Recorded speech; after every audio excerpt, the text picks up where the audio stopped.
Olá, meu nome é Luciano Fernandes Chala, sou médico radiologista especializado em imagem mamária, formado pela Faculdade de Medicina da Universidade de São Paulo, com residência no Hospital das Clínicas da Faculdade de Medicina da Universidade de São Paulo.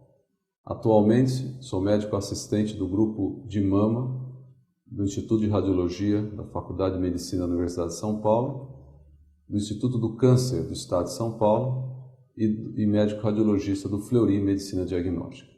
Nós vamos falar hoje de ultrassonografia das mamas, um tema bastante importante e interessante. Irei abordar a técnica de exame, os equipamentos, assim como a interpretação do exame e o ACR BI-RADS para a ultrassonografia. Atualmente, o tratamento do câncer de mama está cada vez mais complexo e individualizado. A detecção, o diagnóstico e o planejamento terapêutico envolvem vários métodos de diagnóstico por imagem. O papel da ultrassonografia nesse contexto é crescente. Ele permanece como o principal método adjunto da mamografia e do exame físico e como método de escolha para orientar intervenções mamárias. Entretanto, não está claro qual é o papel da ultrassonografia nos protocolos mais complexos de detecção e tratamento. Nesses protocolos, que envolvem o rastreamento de mulheres de alto risco e o estadiamento loco-regional da doença, há muito debate. Embora haja papel para a ultrassonografia, esse papel é debatido.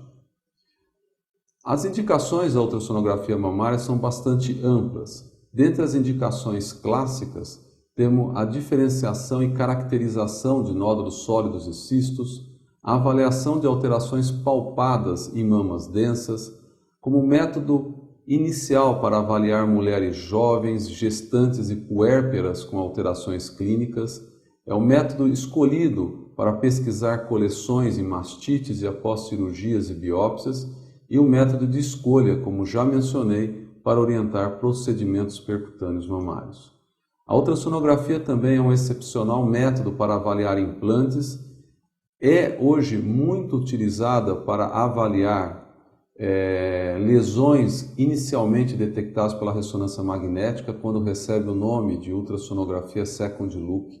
Tem um papel relevante na avaliação de mamas masculinas e um papel debatido mais crescente no estadiamento loco-regional e avaliação da mama contralateral em mulheres com câncer de mama, no rastreamento do câncer de mama, sobretudo em mulheres com mamas densas e de alto risco, e na avaliação da resposta durante terapias neoadjuvantes. Para aplicar adequadamente a ultrassonografia, deve-se entender seus atributos, suas qualidades, mas também suas limitações.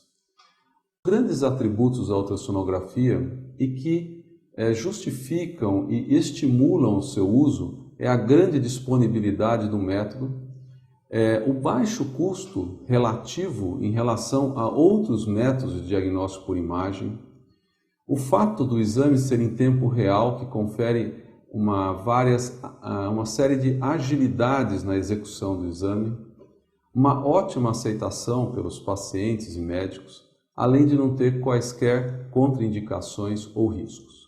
Entretanto, deve-se sempre lembrar que a ultrassonografia tem limitações. E isso sempre deve estar em mente quando se vai pensar na indicação e se está realizando o exame. Dentre as limitações, a maior delas é a forte dependência do exame do operador e do equipamento, o que torna relevante os temas que vão ser abordados nessa aula.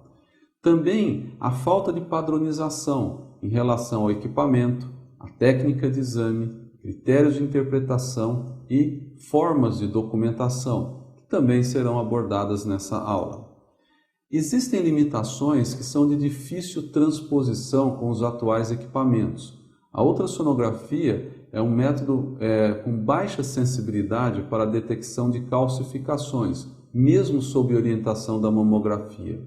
Também é um método que tem uma baixa sensibilidade para detecção de distorções arquiteturais, um pouco maior que para calcificações, mas também baixo, e pode gerar falsos positivos na detecção de nódulos que estejam em locais na mama com predomínio de tecido adiposo. Outra limitação da ultrassonografia é o excesso de falsos positivos, ou seja, diagnósticos que são interpretados como suspeitos e que na verdade são lesões benignas. Uma forma de reduzir os falsos positivos é a execução correta do exame e também a interpretação de acordo com os critérios existentes.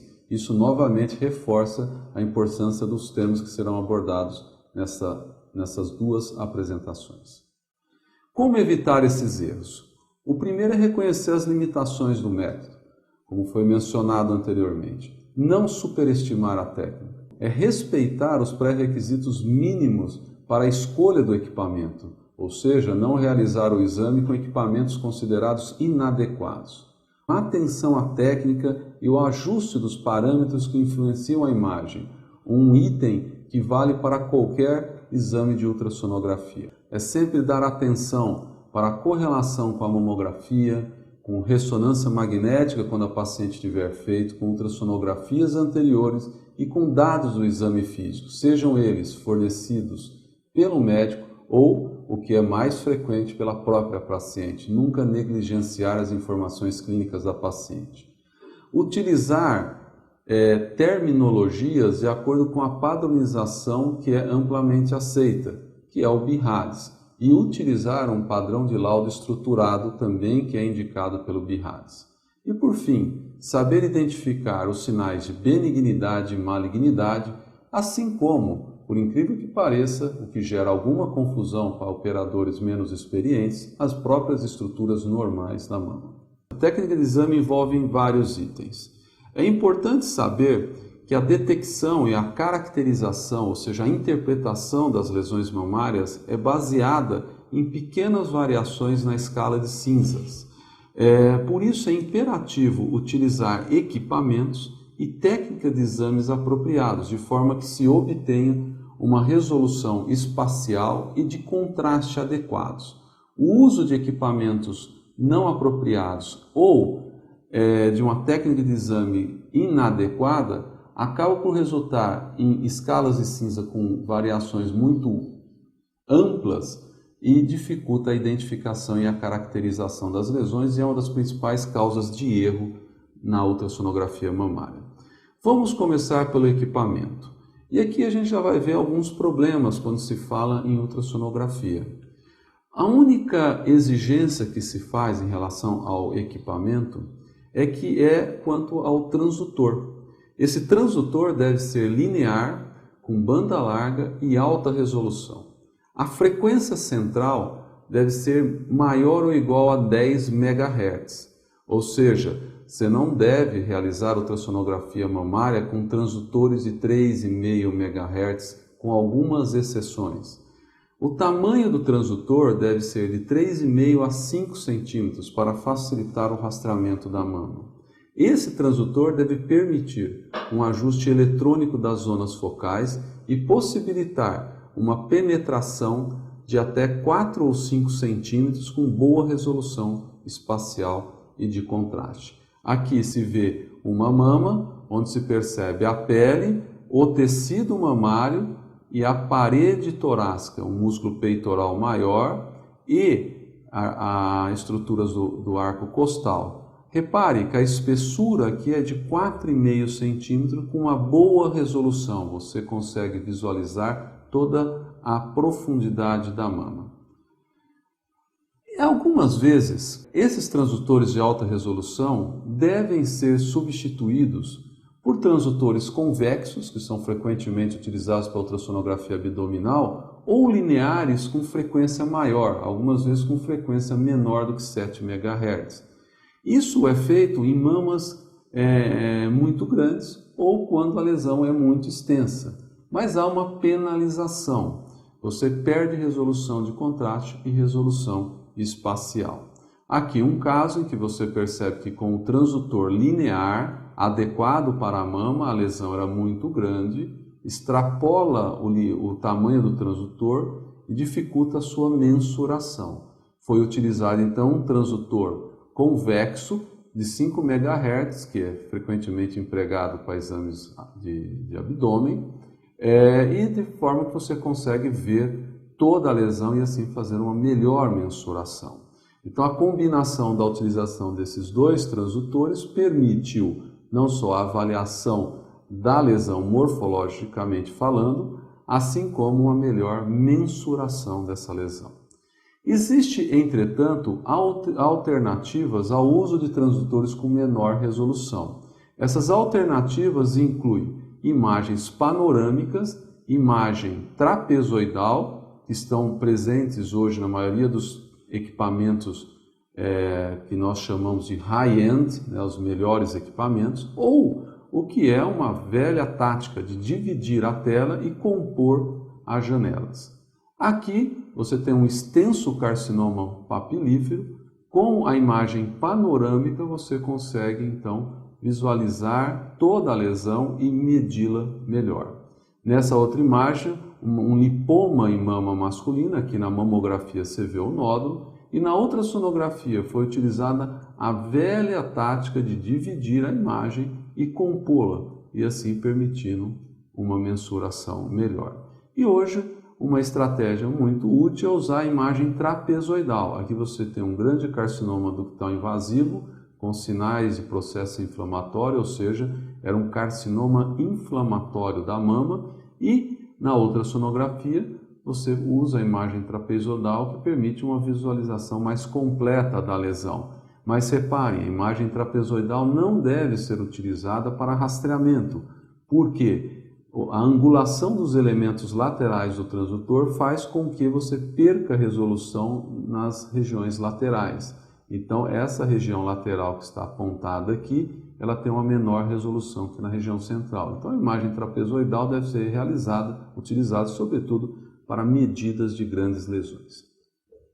Entretanto, embora existam recomendações quanto ao padrão dos transdutores, não há qualquer padronização em relação a dois componentes importantes dos equipamentos, o hardware e os monitores. Isso acaba fazendo que exista uma grande variação entre os equipamentos utilizados para a ultrassonografia mamária. É comum equipamentos com transdutores de alta resolução, mas cujo hardware e o monitor são ruins. E com isso você tem um comprometimento da imagem e o que gera uma grande variação entre a qualidade dos exames. Vamos agora a um tópico importante que é, escolhido o equipamento, como eu realizo o exame de ultrassonografia mamária. Padronizar a execução de qualquer exame de ultrassonografia é importante, pois se trata do exame operador dependente, ou seja, e cansativo, de forma que quanto mais padrão você executar esse exame, melhor será a qualidade média dele. Então vamos lá. Nós devemos dar atenção durante a realização do exame a alguns itens. O primeiro, o posicionamento adequado da paciente. O segundo, o plano e a extensão do rastreamento. Terceiro, o campo de visão. Quanto que essa imagem deve... O que eu incluo na visualização, quanto de zoom, quanto de magnificação eu utilizo. Ajuste dos parâmetros que influenciam a imagem. Como utilizar recursos mais avançados, que são extremamente importantes na ultrassonografia mamária, que é a imagem composta e a imagem harmônica. A posição da paciente. É muito comum se realizar a ultrassonografia mamária com um posicionamento inadequado da paciente. Deve-se sempre recordar que a posição da paciente durante a ultrassonografia mamária visa reduzir a espessura da mama e assim facilitar a detecção das lesões e também facilitar o manuseio do transdutor durante o exame e dessa forma tornar o exame mais rápido. É curioso que muitos posicionem inadequadamente o paciente, não gasta esse tempo com o posicionamento da paciente ou com a mudança de posição da paciente e com isso torna o seu exame mais demorado e menos efetivo. Por essa razão, muita atenção deve ser dada a esse item do exame. Quais são as posições que nós podemos realizar a ultrassonografia mamária? O decúbito dorsal, horizontal, com as mãos sobre a cabeça, é a posição principal. Essa posição permite uma boa avaliação dos quadrantes mediais, da região subareolar e também da região axilar. Deve-se dizer que nós observamos que é frequente a realização do exame com um paciente de decúbito dorsal com os braços estendidos ao longo do corpo. Esse posicionamento é incorreto para a realização da ultrassonografia mamária. Além de levar a um maior tempo de exame, como já descrito, propicia uma maior perda de lesões e uma avaliação inadequada da axila. Para a avaliação dos quadrantes laterais e algumas vezes das axilas, é prudente fazer um pequeno decúbito lateral da paciente. Isso só não é necessário quando as mamas são pequenas. Então, o critério para fazer esse decúbito lateral é um critério de observar se na hora o posicionamento em decúbito dorsal horizontal não está dificultando a avaliação dos quadrantes laterais da mama. Quanto aos planos de extensão, existe muito debate. Existem 4 planos básicos: o plano horizontal, o plano transversal, o plano radial, que é paralelo aos ductos, e o plano antirradial, que é perpendicular ao plano radial e, portanto, perpendicular aos ductos. Como escolher esses planos? Um ponto importante é que a escolha do plano deve obedecer uma regra. Você deve sempre utilizar 2 planos, ok? Deve-se evitar planos que sejam de difícil execução e que exijam muita sobreposição de cortes. Dessa forma, o plano radial e antirradial não são apropriados para o rastreamento da mama. Embora alguns autores defendam esses 2 planos, o rastreamento com eles é muito mais difícil, exige mais sobreposição de cortes e leva mais tempo. O uso do plano horizontal e transversal é mais apropriado. Então, toda a mama deve ser rastreada no plano horizontal, da linha axilar média até a região paraesternal, e no plano transversal, da região infraclavicular até o sulco inframamário. A região subareolar merece uma avaliação especial, e nela você utiliza os planos radial e antirradial, porque é melhor. E deve-se empregar o deslocamento da papila, porque a papila faz uma sombra na região subareolar e dificulta a sua avaliação.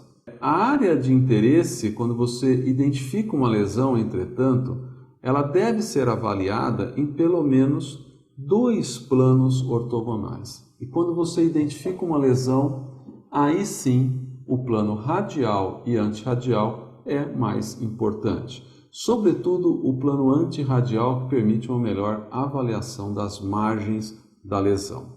Uma das grandes qualidades da ultrassonografia é a possibilidade de você empregar múltiplos planos e modificá-los em tempo real. Basta lembrar que quando eu desejo modificar um plano na ressonância magnética, eu devo realizar uma nova sequência. E quando eu devo modificar o plano na mamografia, eu tenho que fazer uma nova incidência. Isso leva tempo, enquanto que na ultrassonografia isso pode ser feito em tempo real. Aqui nós vemos um exemplo de como varia uma lesão de acordo com um plano. No plano transversal você tem esse aspecto, no plano horizontal esse aspecto, e no plano radial esse aspecto. Então na ultrassonografia você pode modificar o plano rapidamente e em tempo real, e assim permitir uma avaliação melhor da lesão. O importante aqui é que sempre essa modificação tem que ser preferencialmente feita de modo a ela ser previsível. As regiões axilares. A avaliação do prolongamento axilar é obrigatória em todos os exames, pois ele pode ser uma sede, um local de câncer de mama, visto que a extensão do tecido mamário para o prolongamento axilar. Isto é diferente da avaliação de linfonodos regionais, uma função muito comum em mulheres com câncer de mama. A avaliação de linfonodos regionais envolve a avaliação de todos os níveis axilares, da região infra e supraclavicular, da região paraesternal e da cadeia interpeitoral. Esse exame para avaliação de linfonodos axilares é um exame à parte. Não deve-se ser confundido ultrassonografia de mamas com uma ultrassonografia para avaliação de linfonodos regionais. Esse exame deve ser solicitado à parte. Aqui um exemplo da importância de se avaliar o prolongamento axilar. Essa mulher tem um tumor no prolongamento axilar. Você repare aqui que na incidência crânio-caudal esse tumor, por estar muito posterior em posição alta, não aparece.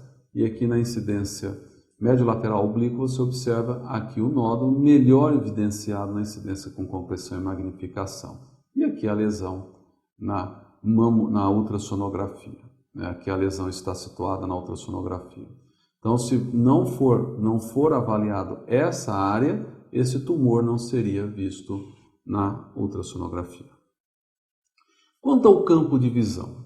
O campo de visão varia de acordo com o tamanho da mama e, no caso das lesões, com o tamanho da lesão. Durante o rastreamento, você deve visualizar da pele até a superfície pleural. Na área de interesse, deve-se incluir somente a lesão, ou melhor, pode-se incluir somente a lesão.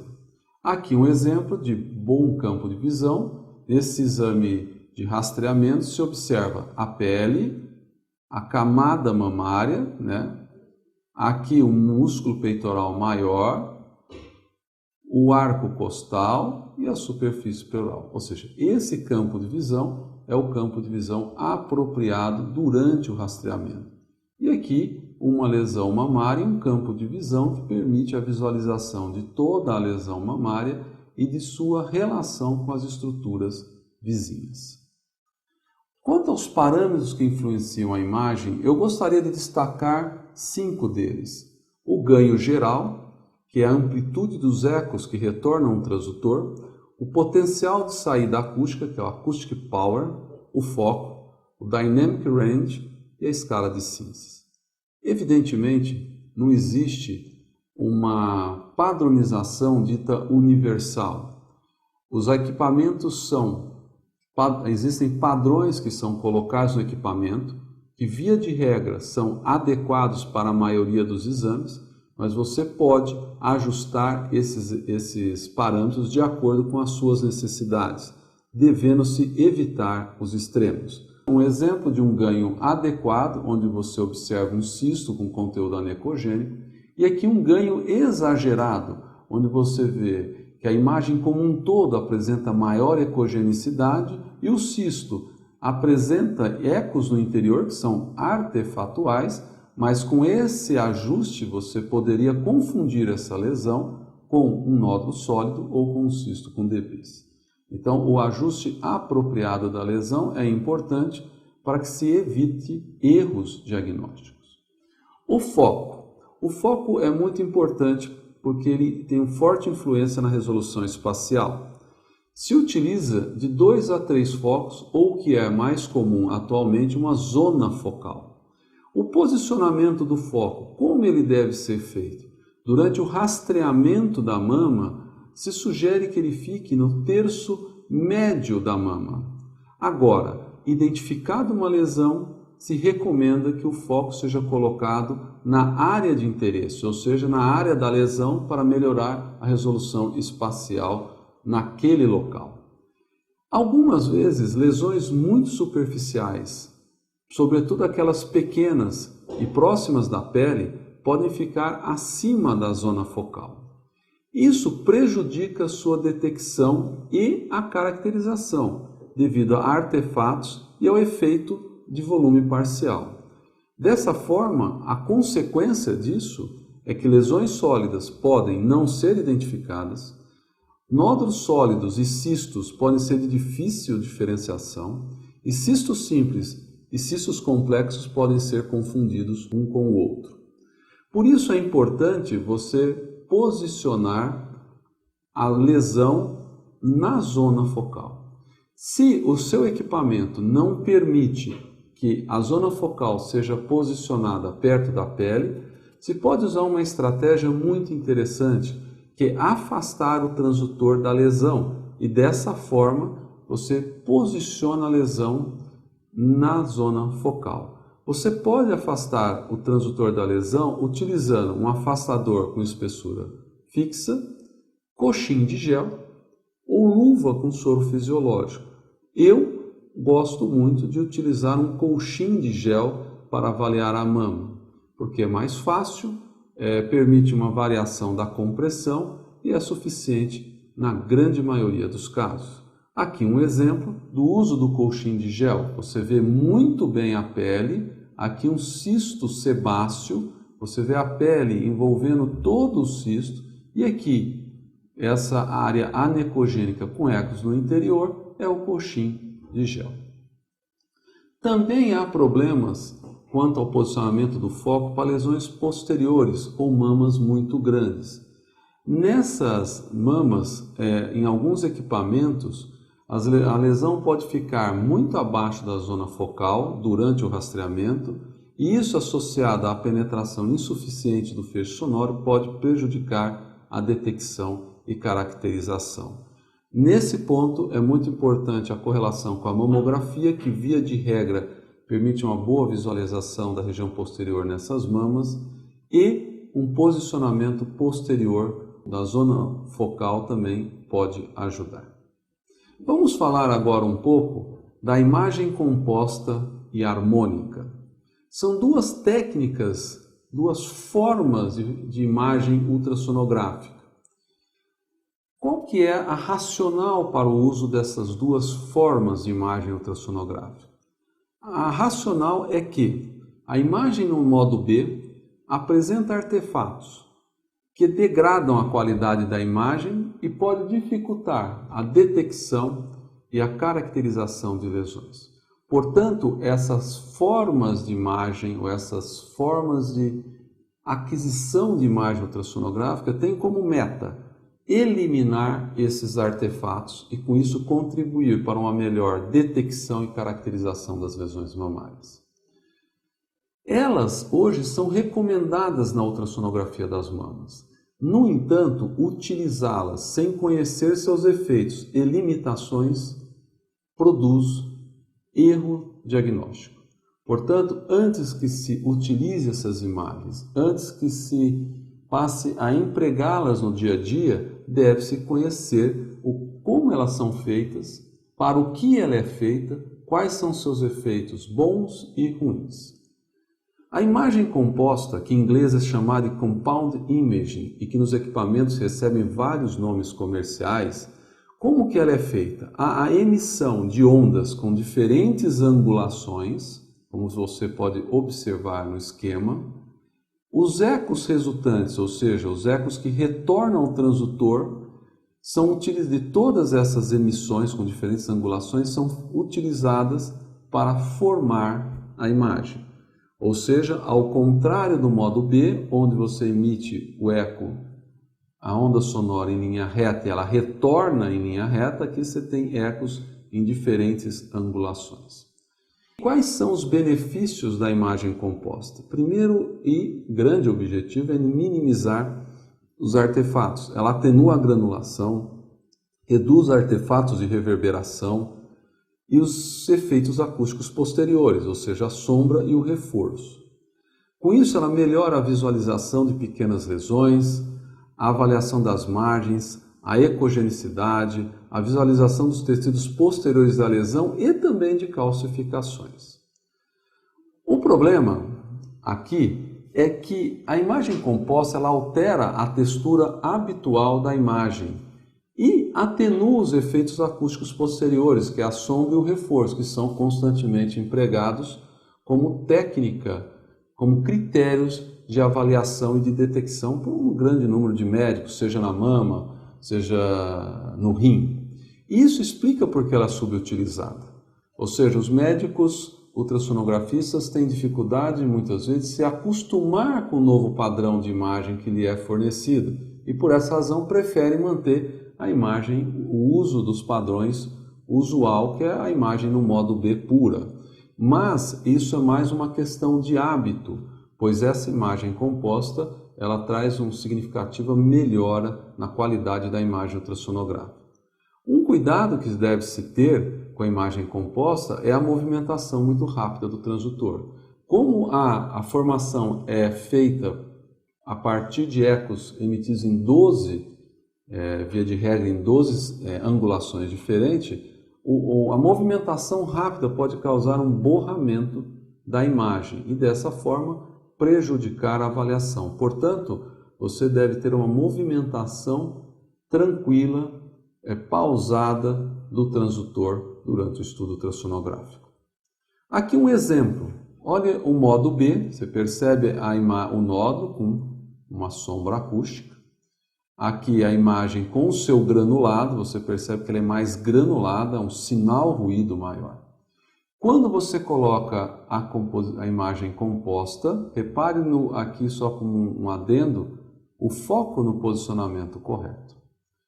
Você percebe, melhor a imagem fica mais, vamos usar um termo entre aspas, macia, sem esse excesso de artefatos de granulação. Você vê melhor a margem da lesão, percebe que ela é mal definida, percebe melhor a sua textura, embora exista uma atenuação da sombra posterior. Mas deve-se ressaltar que, mais importante do que a sombra, são as características morfológicas e da margem. Então, o ganho que se tem é maior do que qualquer eventual perda na caracterização desse nódulo, por exemplo. Olha esse caso só como um exemplo, não tem qualquer dificuldade diagnóstica. No modo B, um cisto com um forte reforço acústico posterior. Verifique que quando você coloca a imagem composta, reduz o granulado, o cisto fica mais anecogênico, mas também há uma certa atenuação desse reforço acústico posterior. É claro que nesse caso não há qualquer modificação na qualidade diagnóstica, mas mostra como há uma atenuação também do reforço acústico. A imagem harmônica é interessante e o seu uso deve ser feito com mais cautela. Na imagem harmônica, como que ela é produzida? Quando há a interação da onda sonora com os tecidos, ocorre a formação de ondas com frequências maiores, que são chamadas de harmônicas. Essas frequências são geralmente múltiplos da frequência fundamental, ou seja, daquela em que é transmitida, daquela do transdutor. A imagem harmônica não utiliza os ecos dessa frequência fundamental, mas sim os ecos harmônicos para construir a imagem. Quais são os benefícios? Normalmente, uma atenuação dos artefatos, sobretudo o artefato de granulação e os artefatos de reverberação. Ela, com isso, melhora a visualização de pequenas lesões, as margens e a ecogenicidade. O problema da harmônica é que a frequência em que essa imagem é construída é maior, ou seja, ela resulta numa menor penetração do feixe sonoro, o que limita a avaliação de mamas grandes, lesões posteriores e lesões na região subareolar. Além disso, ela produz sombra acústica posterior, que pode causar falso positivo. Por essa razão, em minha opinião, a harmônica não deve ser utilizada, com raras exceções, no rastreamento da mama. Ela deve ser empregada mais nas lesões mamárias no atual contexto dela. Aqui um bom exemplo de como a harmônica funciona. Repare que no modo B, nós temos uma lesão, um nódulo isecogênico de difícil visualização. Essa dificuldade de visualização decorre, primeiro, da ecogenicidade da lesão e também dos artefatos de granulação. Quando eu coloco a imagem composta, observe que eu verifico melhor, eu consigo individualizar melhor a lesão. Você percebe que a diferença de ecogenicidade aumenta e também a redução do granulado possibilita uma melhor visualização das margens. Entretanto, com a imagem harmônica eu visualizo melhor ainda essa lesão. E repare que se aqui você achava ela mal definida, aqui você ficava em dúvida se ela era mal definida, aqui você tem certeza que ela é circunscrita. Ou seja, uma lesão harmônica confirmou a lesão e melhorou a avaliação das margens. Entretanto, repare por outro lado a atenuação nos tecidos posteriores.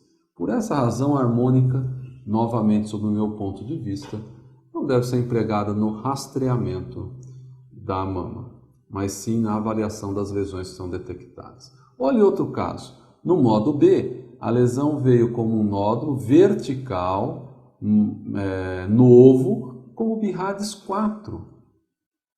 Quando foi avaliada e ligada à imagem harmônica, repare que essa lesão, que anteriormente tinha sido descrita nessa forma de imagem como um nódulo sólido categoria 4, agora era claramente um pequeno cisto com uma fina septação.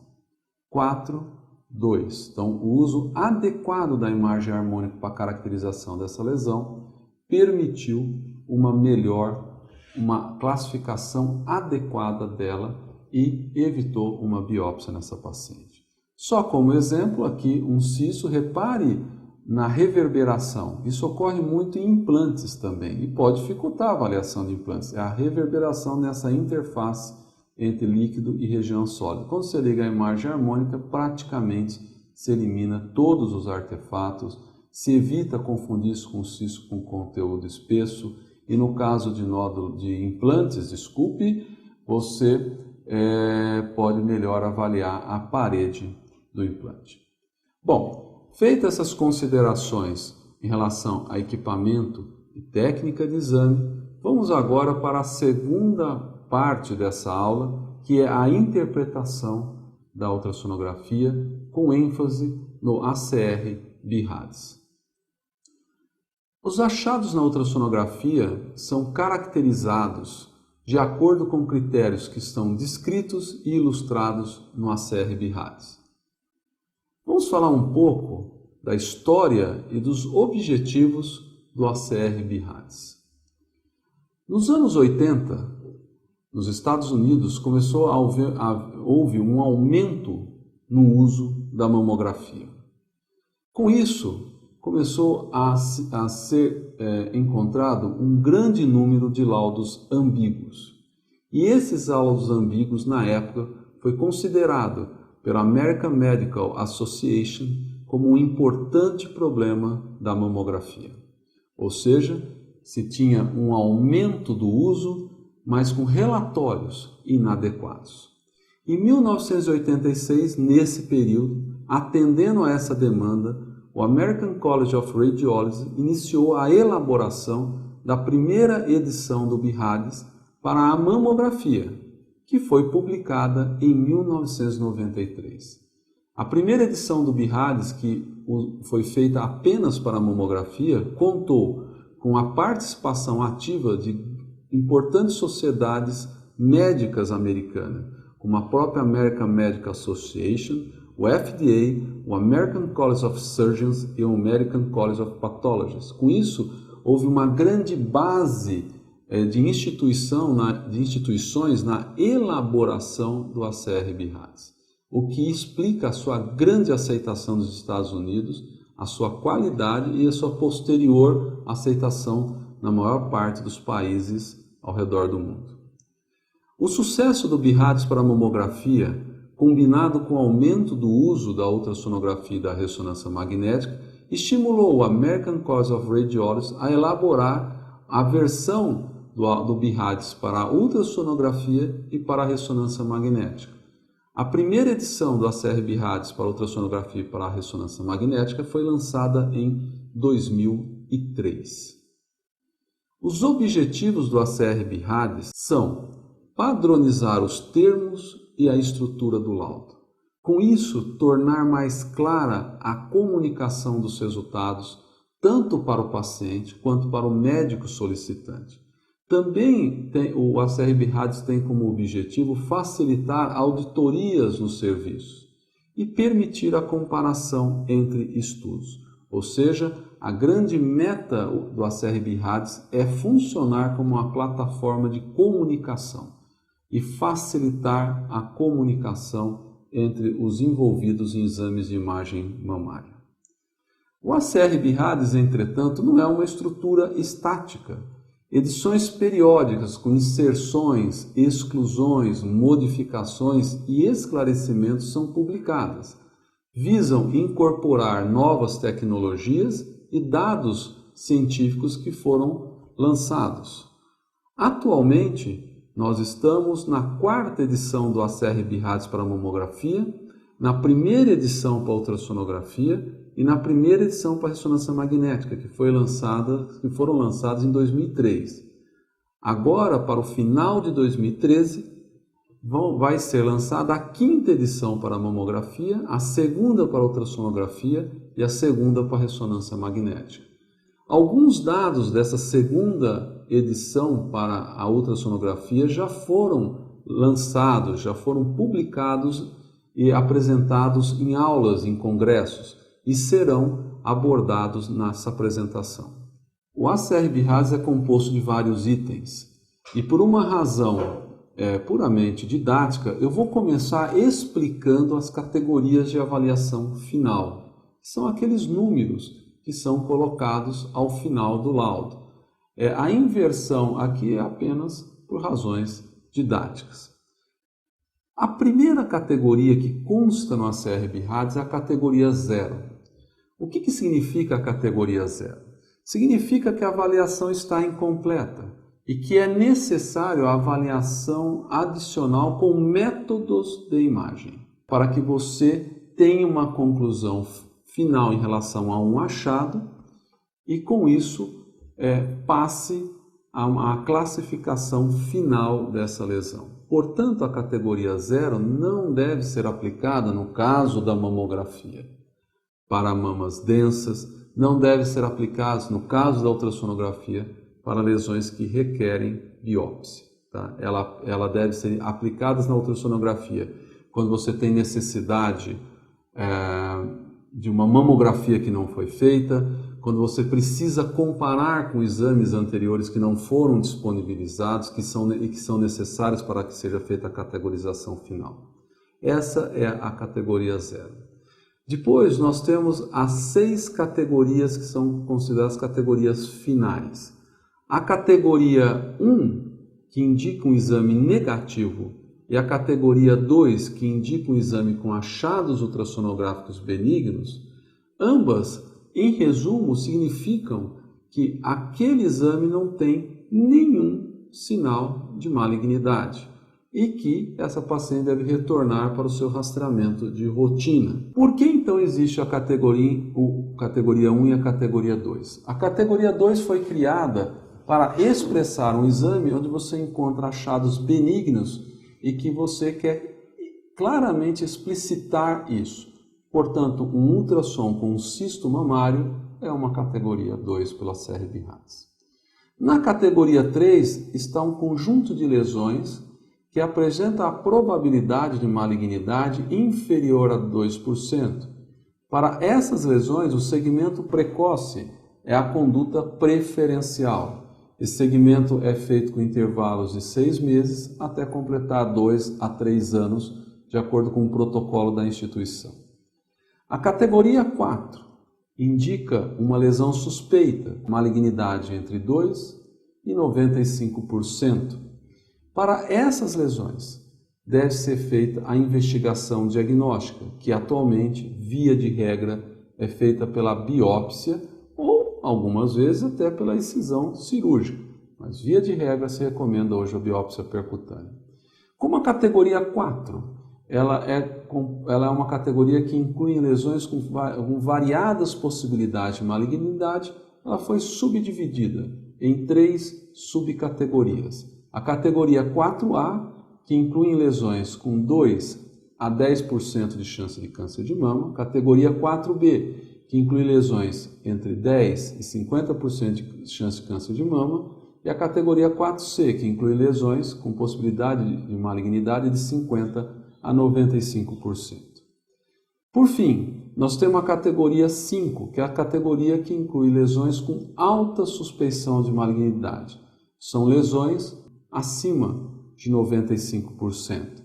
Novamente, essas lesões devem ser investigadas. E no contexto atual do tratamento do câncer de mama, elas, via de regra, são investigadas antes da cirurgia por meio de biópsias percutâneas. Quando observamos a categoria 4 e 5 no conjunto, podemos concluir que quando uma lesão tem mais chance de corresponder a um câncer do que uma lesão benigna, ela é classificada na categoria 4C ou 5. E quando ela tem mais chance de ser benigna do que ser maligna, ela é classificada na categoria 4A ou 4B. Portanto, esse divisor é importante para nós pensarmos na conduta pós-biópsia. Ou seja, quando uma lesão na categoria 4C ou 5 vem benigna na biópsia percutânea, uma correlação anátomo-radiológica deve ser feita com muito cuidado, porque, via de regra, é nesse grupo que estão a maior parte das lesões com discordância anátomo-radiológica. E, por fim, a categoria 6. A categoria 6 foi criada para exames nas quais a paciente já tem o diagnóstico estabelecido de câncer, mas que ainda não foram definitivamente tratadas. Entenda-se nesse contexto como definitivamente tratadas a paciente que realizou a cirurgia. Portanto, é uma categoria apropriada para pacientes que estão realizando exames para estadiamento loco-regional ou para avaliação da resposta a terapias neoadjuvantes. A categoria 6 não deve ser utilizada após o tratamento cirúrgico do câncer de mama. Nessa situação, a paciente retorna às classificações iniciais, que vão de 1 a 5. Não há, entretanto, no texto do ACR-BIRADS, uma clara descrição de qual lesão pertence a cada categoria. Isso, de certa forma, é intuitivo e obedece conceitos que vêm sendo percebidos ao longo dos anos e que nós vamos abordar nessa aula. Entretanto, os estudos clínicos mostram que o uso das categorias de avaliação final é preditor. Rasa e colaboradores estimaram o valor preditivo positivo das categorias 3, 4 e 5 na ultrassonografia num serviço especializado em diagnóstico por imagem em mama, mas nas quais os exames eram realizados por um grande número de ultrassonografistas. Eles avaliaram 926 nódulos em 767 pacientes. Verificaram que quando o nódulo era classificado na categoria 3, a possibilidade de malignidade era inferior a 1%. Na categoria 4, o valor preditivo positivo foi de 16%. E na categoria 5, de 93%. Ou seja, o uso dessas categorias na prática clínica se aproxima claramente dos objetivos de predição para os quais elas foram criadas. Quais são os descritores que são empregados hoje para se caracterizar uma lesão na ultrassonografia? Primeira coisa, como é feita a escolha de descritores pelo ACR-BIRADS? Primeiro, o descritor utilizado deve ser muito bom para discriminar lesões benignas e malignas. Esse é o critério número 1. Se um descritor não é capaz de discriminar com propriedade lesões benignas e malignas, ele não é incorporado no ACR-BIRADS. Esse descritor também tem que ter uma concordância moderada, pelo menos, entre observadores. Ou seja, se 10 observadores tiverem a mesma lesão para ser caracterizada, a concordância em descrever esse descritor deve ser pelo menos moderada entre esses 10 observadores. Vários observadores não conseguem identificar ou reproduzir esse descritor, ele também perde importância e não é incorporado na ACR-BIRADS. E esse descritor deve ser prevalente. Por quê? Um descritor, por mais preditivo que possa ser, se ele for muito raro, ele também não é incorporado no ACR-BIRADS. O ACR-BIRADS por ultrassom emprega alguns descritores que são comuns aos da mamografia, mas outros são exclusivos da ultrassonografia. Vamos começar falando da composição mamária. De uma maneira geral, a composição mamária ela reflete a composição tecidual da mama. Ela varia não só entre diferentes pacientes, entre as mamas de diferentes pacientes, como também varia nas diferentes regiões de uma mesma mama. E a composição mamária influencia a sensibilidade e a especificidade do exame. Nos Estados Unidos, somente agora se está começando a ser feito em larga escala a ultrassonografia de rastreamento. Via de regra, a ultrassonografia nos Estados Unidos é feita de maneira dirigida. Por esta razão, os descritores de composição mamária do ACE-BIRADS descrevem mais a composição no local em que o exame está sendo dirigido. Portanto, ela não reflete a distribuição global de tecidos na mama como na mamografia. E você tem 3 descritores, uma mama com predomínio de tecido adiposo e homogêneo, como nesse caso, você vê um predomínio de tecido adiposo, uma mama com predomínio de tecido fibroglandular e homogêneo, e uma mama com predomínio de tecido fibroglandular e heterogêneo. Por razões também didáticas, vou dividir a apresentação dos descritores para nódulos sólidos e depois a apresentação dos descritores para cistos. Os nódulos sólidos são definidos como lesões que ocupam espaço. Devem ser vistos em 2 planos e diferenciados de estruturas anatômicas normais, como costelas e lóbulos de gordura. Existem descritores que são comuns aos da mamografia, como a forma e a margem, e descritores que são exclusivos da ultrassonografia, que é o caso da orientação, da ecogenicidade, dos ecos posteriores, da zona de transição e do tecido adjacente. Existem 3 descritores para caracterizar a forma ou a morfologia de um nódulo. O descritor oval, que inclui nódulos com poucas ondulações, como esse exemplo. O descritor redondo e o descritor irregular. A margem é uma das características mais importantes na avaliação de um nódulo em todos os métodos de diagnóstico por imagem, ultrassonografia, mamografia e ressonância magnética. Na ultrassonografia, o nódulo pode ser classificado como circunscrito ou não circunscrito. Os nódulos que são classificados como não circunscritos podem apresentar margens microlobuladas, quando eles apresentam essas pequeninas ondulações na sua superfície, margens indistintas ou mal definidas, como nesse caso, margens anguladas, como neste caso, onde você vê uma angulação, ou espiculadas, como nesse caso. Uma das características exclusivas da ultrassonografia é a orientação. O nódulo pode ser paralelo ou vertical em relação à pele. O nódulo paralelo em relação à pele é quando o seu maior eixo é paralelo à pele. Quando o seu maior eixo for perpendicular à pele, ele é descrito como vertical. Aqui nos exemplos nós vemos um nódulo que é paralelo à pele e aqui um nódulo cujo maior eixo é vertical à pele. Nódulos verticais podem ter orientação oblíqua e nódulos redondos são considerados por definição como verticais. Uma outra característica exclusiva da ultrassonografia é a ecogenicidade.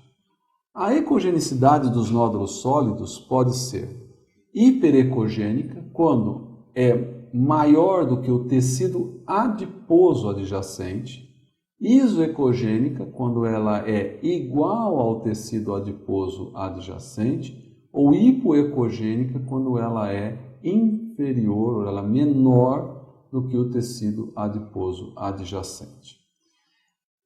Alguns nódulos apresentam traves ecogênicas no interior, como esse exemplo.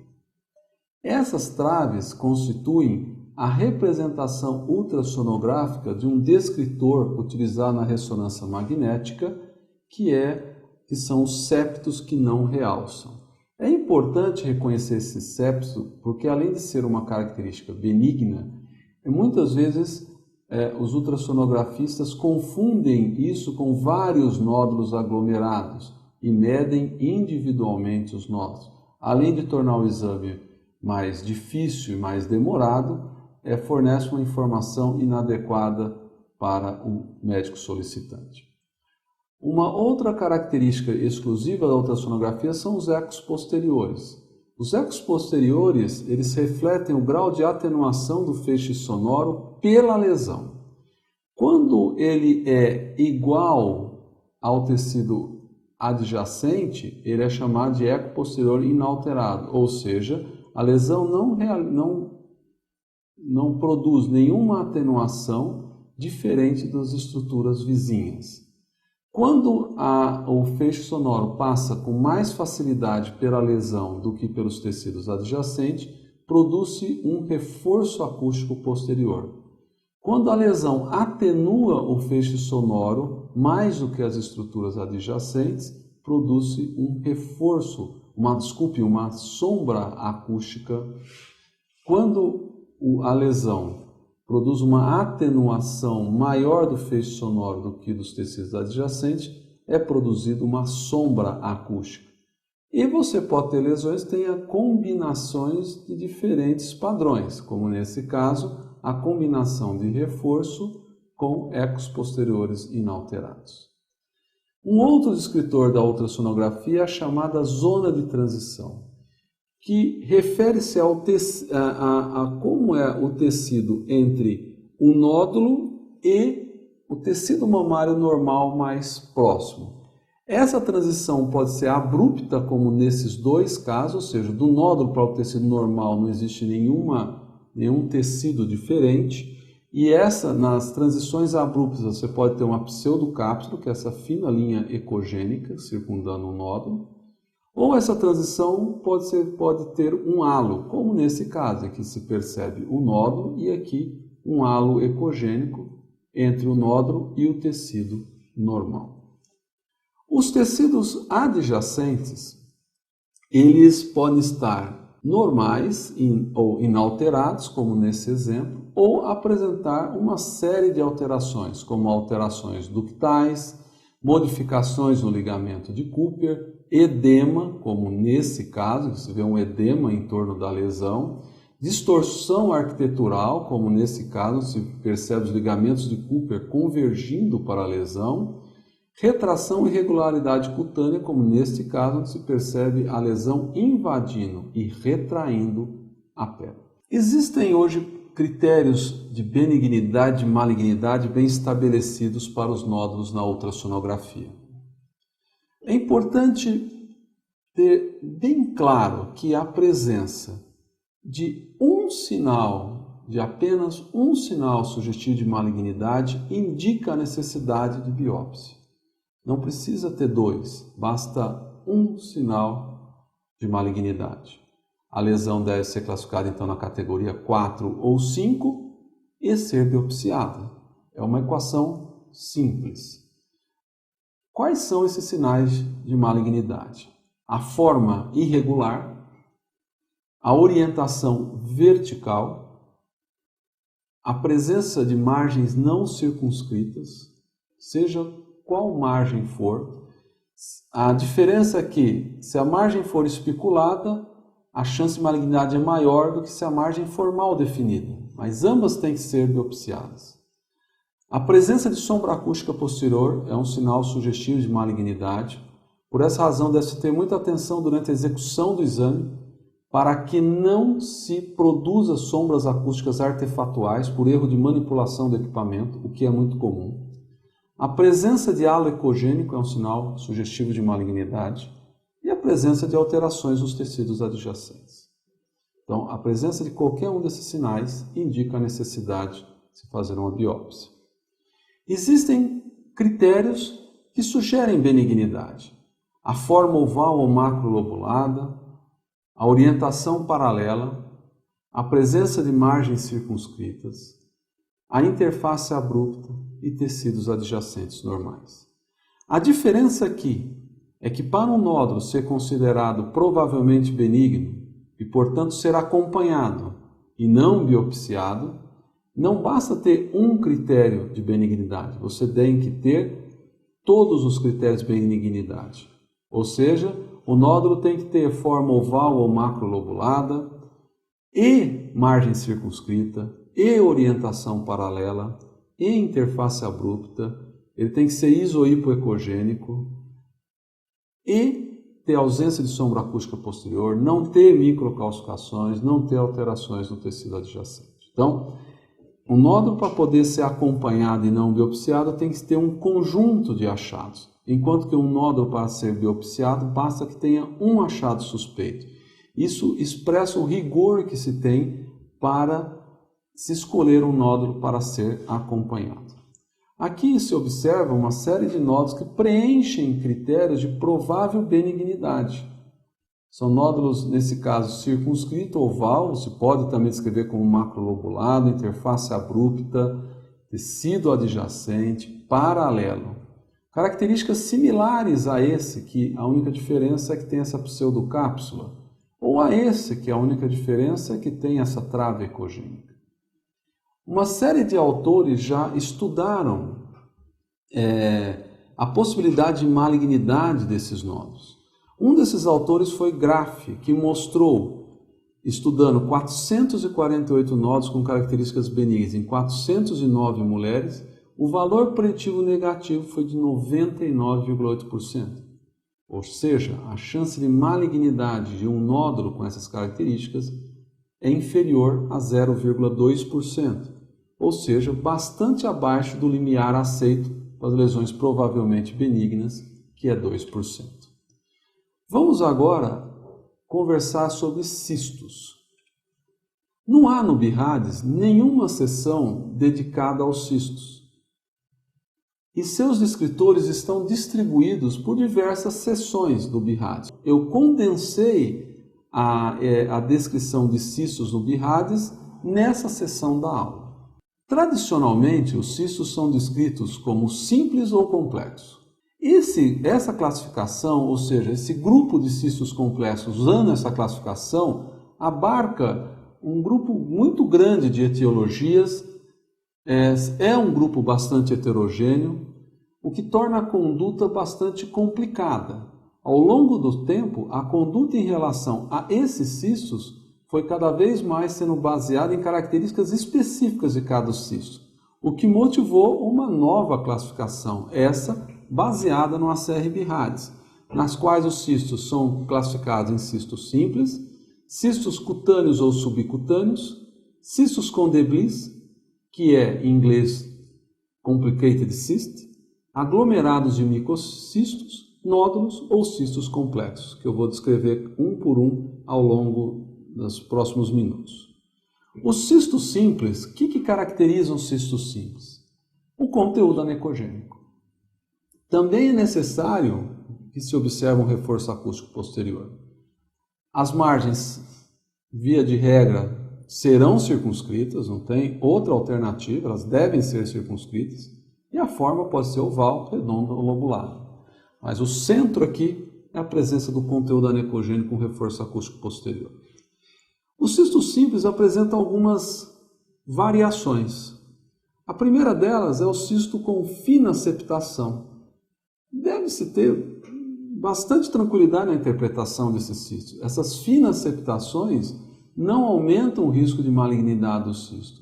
Elas são septações com espessura inferior a 0,5 milímetro. E o restante do cisto similar a um cisto simples. Então, a única diferença de um cisto simples para um cisto com fina septação é a presença dessa fina septação com espessura menor do que 0,5 milímetros. E por essa razão, o cisto com fina septação é considerado uma variação do cisto simples.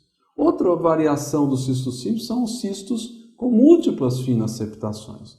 Ou seja, não é necessário que você tenha uma septação, ou melhor, o número de septações não muda essa variação. Então, cistos com uma, ou duas, ou três finas septações são cistos simples, são variações de cistos simples. O que é essa fina septação? Na verdade, o correspondente anatomopatológico é uma dobra da parede do cisto, e você vê então a parede e a camada aqui de células de revestimento interno do cisto, nesse caso um cisto apócrino. Outra variação do cisto simples são os cistos com leite de cálcio. que simplesmente correspondem a cistos simples que têm calcificações no interior que aparecem como focos hiperecogênicos, geralmente imóveis, como nesse caso. Algumas vezes essa calcificação está na parede do cisto. Um outro tipo de cisto são os cistos cutâneos ou subcutâneos. Aqui nós observamos dois exemplos. Esse é um cisto de inclusão epidérmica, num leito de cirurgia, e esse é um cisto sebáceo, com seu achado característico, que é essa extensão para a pele, por onde se percebe, onde estaria a saída do folículo. Observe a cama de gel, o colchinho de gel, facilitando a caracterização dessa lesão. Esses cistos simples e suas variantes, cistos com leite de cálcio, cistos com finas septações, assim como os cistos cutâneos e subcutâneos, são considerados lesões benignas e não requer investigação para a identificação de sua natureza benigna ou maligna. A aspiração desses cistos só é realizada quando eles são dolorosos, volumosos e palpáveis por solicitação então do médico e ou da paciente, mas para alívio clínico. Quando eles interferem com a mamografia, quando a punção torna a mamografia mais fácil de interpretar, e o que é muito comum, por desejo do paciente ou do médico, numa expressão de uma certa cancerofobia que se vê em algumas parcelas da população. A aspiração de um cisto é um procedimento muito simples. Aqui você observa o cisto, não há via de regra necessidade de anestesia local, se introduz a agulha, esvazia o cisto e aqui você tem o conteúdo do cisto. O cisto com debris, o que no BIHADS em inglês é expresso como complicated cyst, é um cisto que ele é caracterizado pela presença de ecos no interior, que podem ter várias origens. Podem ser simplesmente por secreção de apócrina, pode ser conteúdo hemorrágico, pode ser um cisto inflamatório ou até mesmo um cisto infectado, um abscesso. Existem várias formas de distribuição de debris no interior do cisto.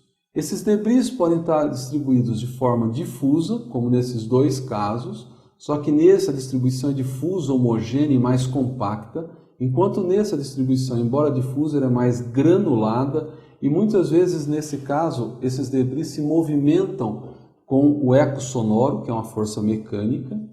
Pode formar nível, no caso, líquido debris ou debris líquido, ou muitas vezes pseudo-vegetações. De uma maneira geral, um cisto com debris ele tem uma chance de malignidade de 0,3%. E por essa razão, ele é colocado na categoria 3 pelo ACR-BIHADS. É importante entender melhor esse conceito, o porquê de se controlar um cisto com debris. Quando se fala numa chance de malignidade 0,3%, se refere a este cisto com debris, ou seja, cisto com debris difusos e homogêneos que podem ser confundidos com um nódulo sólido. E, muitas vezes, esse nódulo sólido, erroneamente interpretado como um cisto com debris, é maligno. Então, quando se formula a pergunta, não é qual a chance de um cisto com debris ser maligno, mas sim qual a chance de um nódulo sólido maligno ser interpretado pelo radiologista como um cisto com debris. Essa chance é de 0,3%. Esses outros tipos de cisto, principalmente os com difusos, com partículas que se movimentam, com nível líquido debris ou debris líquido, e a maioria dos cistos com pseudovegetações, podem ter seu diagnóstico feito como uma lesão benigna, sem a necessidade de controle ou de punção, na maioria das vezes. Portanto, uma propedêutica mais profunda dos cistos com debris é importante para separar aqueles que precisam ser seguidos daqueles que precisam e não precisam ser seguidos, porque já é possível dizer que eles são benignos. Vejam dois casos de nódulos sólidos que foram confundidos com cistos com debris. Nesse caso, o nódulo era vertical, mal definido, e foi chamado de cisto com debris e era um carcinoma do ductal invasivo. Neste outro caso, um nódulo redondo, hipocogênico, bem definido, que foi também confundido com cisto com Debris. Ele cresceu um pouco, foi diagnosticado como um papiloma. O outro grupo de cisto, o outro tipo de cisto, são os aglomerados de microcistos. Os aglomerados de microcistos se referem a pequenos focos anecogênicos agrupados, medindo entre 2 e 3 milímetros, separados por finas septações com espessura menor que 0,5 milímetros e sem nenhum componente sólido. O que são esses aglomerados de microcistos? Os aglomerados de microcistos é uma parte evolutiva na formação dos cistos. Seria como se você tivesse as unidades ductolobulares terminais distendidas cisticamente, mas não houve a confluência delas. Então você teria vários pequenos cistos, um próximos do outro. Conforme elas vão confluindo, elas vão se agregando, vão formando septos e no final compõem um cisto único. Novamente, a possibilidade de um nódulo sólido maligno poder ser confundido com um aglomerado de microcisto motivou estudos sobre a probabilidade de malignidade desse achado. E esses estudos resultaram na recomendação para classificar esse achado também como uma lesão provavelmente benigna na categoria 3. Como eu posso fazer para melhor tentar diferenciar um cisto com debris ou um aglomerado de microcisto de um nódulo sólido e assim utilizar com menos frequência a categoria 3 para esse grupo de lesões? No caso dos cistos com debris, a primeira grande questão, eu mencionei anteriormente, é ver a distribuição dos debris. Se a distribuição for difusa, particulada, com debris que se movimentam, ou formar nível, ou pseudovegetações que se movimentam, eles são cistos benignos. O critério que pode ser utilizado é verificar as margens. O cisto com debris, eles têm que ser circunscrito. Qualquer cisto com debris que não for circunscrito, se deve pensar em biópsia. O Doppler também é muito útil, talvez uma das ferramentas mais úteis nesse contexto. Usar a harmônica e a composição espacial, como previamente mencionado, ajuda, e também verificar a presença de alterações nos tecidos adjacentes, mesmo discretas, podem ajudar nesse contexto. Veja esse caso, foi apresentado anteriormente, um cisto com debris, tinha crescido um pouco, ligando o Doppler se observa um fluxo na periferia. Aqui, uma lesão que foi inicialmente confundida com aglomerado de microcistos, mas se observar com cautela, se percebe que a lesão tem um halo ecogênico e ao ligar o Doppler se percebe fluxo no interior. Foi realizada a biópsia, era um carcinoma ductal invasivo e após a biópsia a lesão pouco se modificou. Não se deve confundir aglomerado de cistos com aglomerado de microcistos. No aglomerado de cistos, você percebe claramente que a lesão é anecogênica. No aglomerado de microcistos, ela é muito pequena e é um tipo de lesão em que poderia eventualmente corresponder a um nódulo sólido. E os focos devem ser bem pequenos, como previamente mencionado. Vamos para o último tópico dos cistos. Os cistos complexos, ou nódulos com ecogenicidade complexa. Essa lesão se caracteriza por apresentar componentes sólidos e císticos. Elas podem ser divididas em 3 grupos. É importante referir aqui que no ACR BIRADS, na atual edição, essa subdivisão não é feita. Na prática clínica, ela deve ser realizada. Você pode ter cistos com vegetações sólidas, nas quais mais que 50% da lesão é cística. Você pode ter nódulos com áreas císticas, dos quais mais de 50% da lesão é sólida, ou seja, você pode ter lesões em que o componente cístico corresponde à maior parte da lesão, ou lesões com componente sólido é a maior parte da lesão. E você pode ter cistos com septos espessos, maior que meio de 0,5 milímetros, ou com paredes espessas, que é um grupo à parte de cisto complexo. Por que é importante diferenciar esses 3 tipos? Primeiro, conforme o padrão a composição sólido-cística, a distribuição, a proporção, vai variar a chance de malignidade ou de benignidade.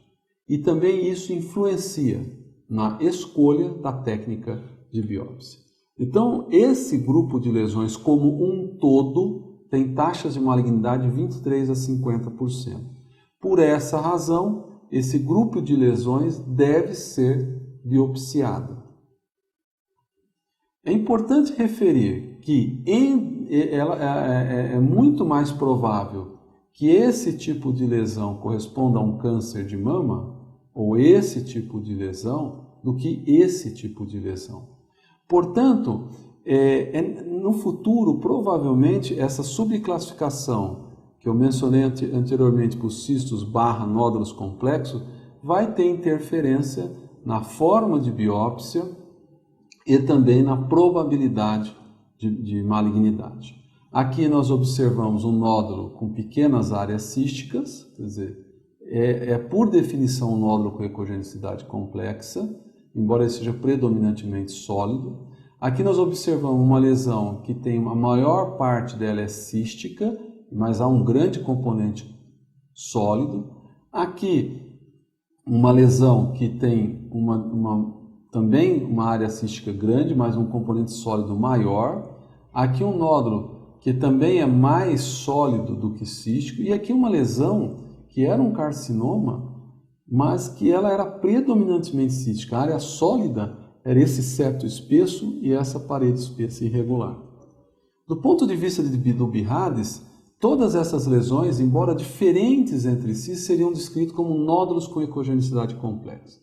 Mas sugiro que quando descrever, escrevam nódulo com ecogenicidade completa e descrevam melhor qual que é a proporção sólido-cística, se é maior ou menor que 50%, se tem septos, se não tem, porque isso facilita a conduta subsequente.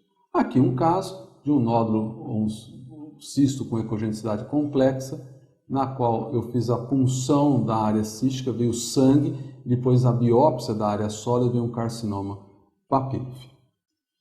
Uma coisa que nós devemos sempre recordar é que algumas lesões benignas podem se manifestar com achados suspeitos na ultrassonografia. Abscessos, cistos inflamatórios, hematomas, necrose gordurosa podem algumas vezes manifestarem-se como cistos complexos, cistos com debris ou lesões com aspecto sólido.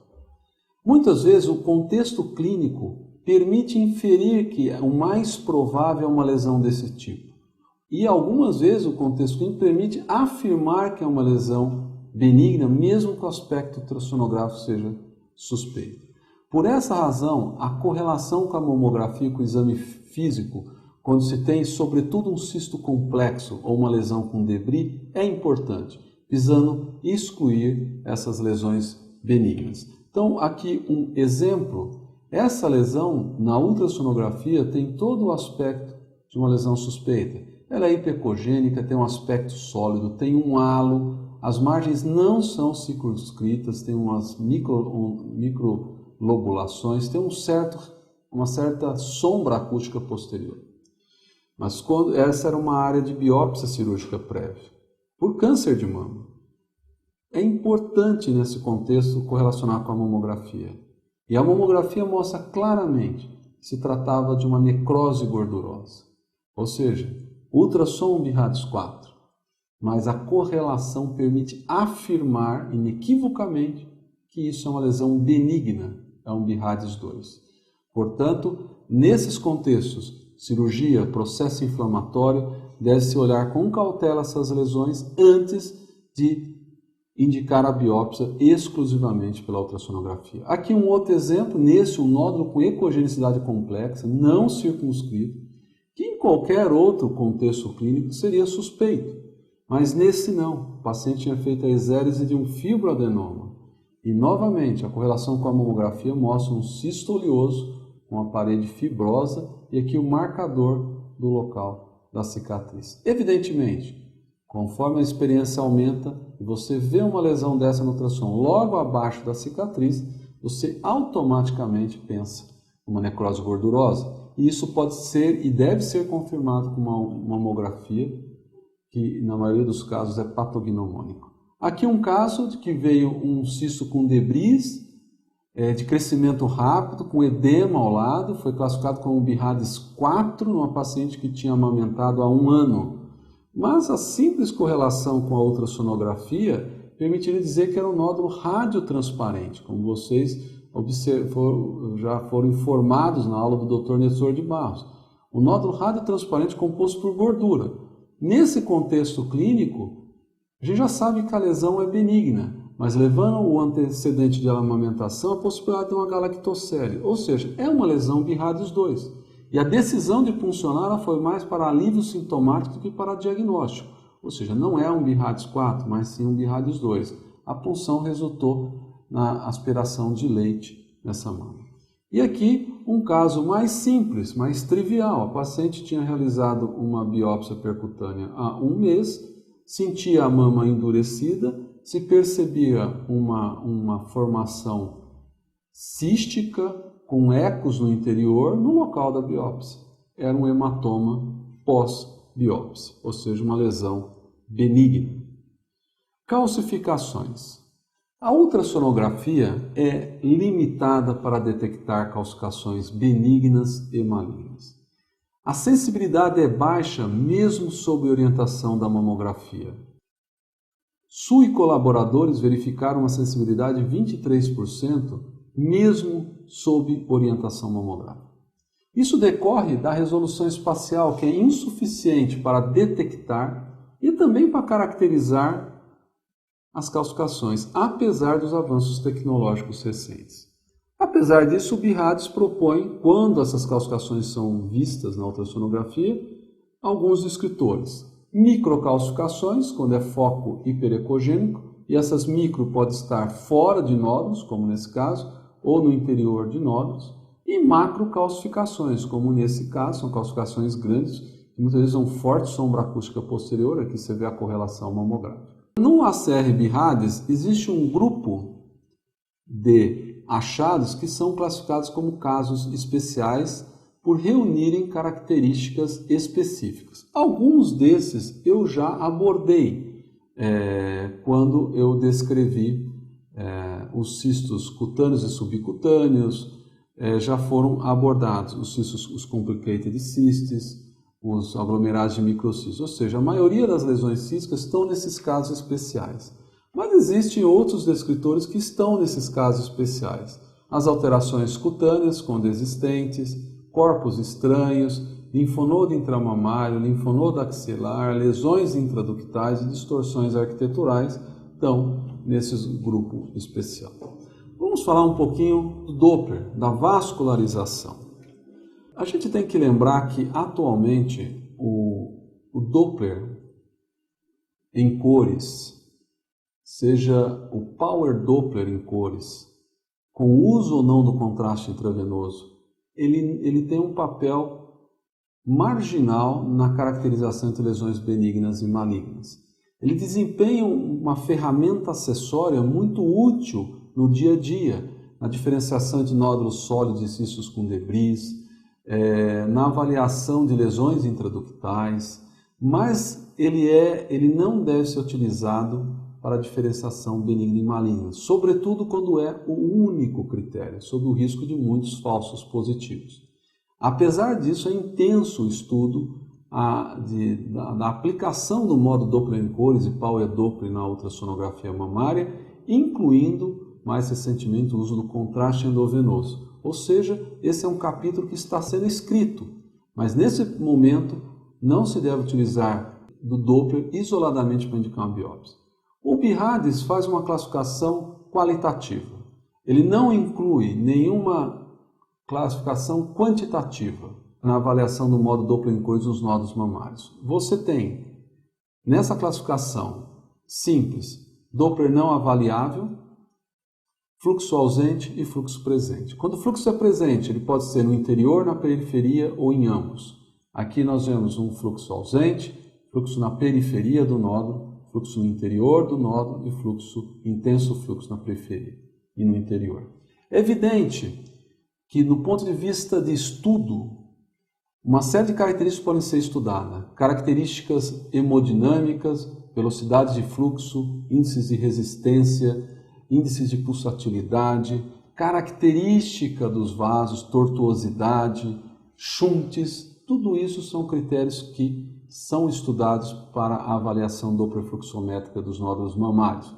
Mas atualmente esses dados não são ainda considerados úteis para a diferenciação benigna e maligna.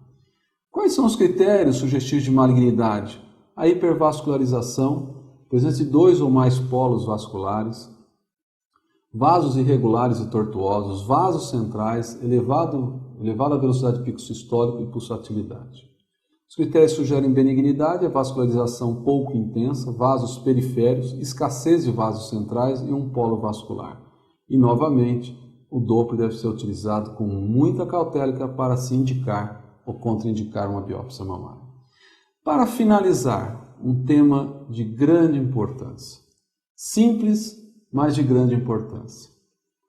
Como documentar e medir uma lesão no ultrassom? Como isso deve ser feito? As lesões importantes devem ser medidas em pelo menos 2 planos ortogonais.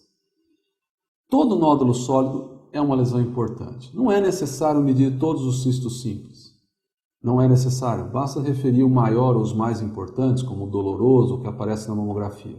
Mas nódulos sólidos, sim. Eu sugiro a mensuração em 3 planos. Como deve ser descrito? Se deve sempre se descrever a mama em que esse nódulo está, o quadrante em que ele está, a face do relógio, ou seja, se ele está no quadrante superolateral da mama direita, ele pode estar às 10 ou às 11 horas. E a distância da papila e da pele. Sempre isso deve ser colocado. Por que isso é importante? A falta de padronização na documentação é uma das limitações mais importantes do ultrassom. Essa documentação inadequada reduz a confiabilidade do exame,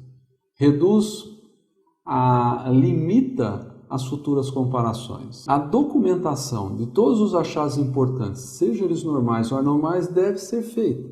E o que é muito curioso, muitas vezes se bate uma quantidade grande de imagens da mama normal, do quadrante superolateral, quadrante inferolateral, e quando se vai bater do nódulo, que é o mais importante, se divide a imagem em 2. Portanto, para aqueles que têm limitações orçamentárias, por que não só bater a foto do nódulo? Porque as demais fotos são irrelevantes. Então, recomendo que foquem toda a documentação nas lesões importantes. O Colégio Americano de Radiologia recomenda que se documente as lesões com e sem medidas. Eu vou apresentar na sequência como eu documento e falo algumas dicas. Por exemplo, essa lesão. Veja só que facilidade. Eu coloco o body mark do lado, marco mais ou menos onde estava a lesão, fotografo a lesão de uma maneira que eu veja os tecidos em volta, ponho a mama, quadrante que ela está, as horas. Uma foto sem medida e uma foto com medida. É a mesma foto, a diferença é que aqui a medida está e aqui não. Aí eu faço a rotação do transdutor, num plano de 180 graus, e acho o outro plano e faço a medida.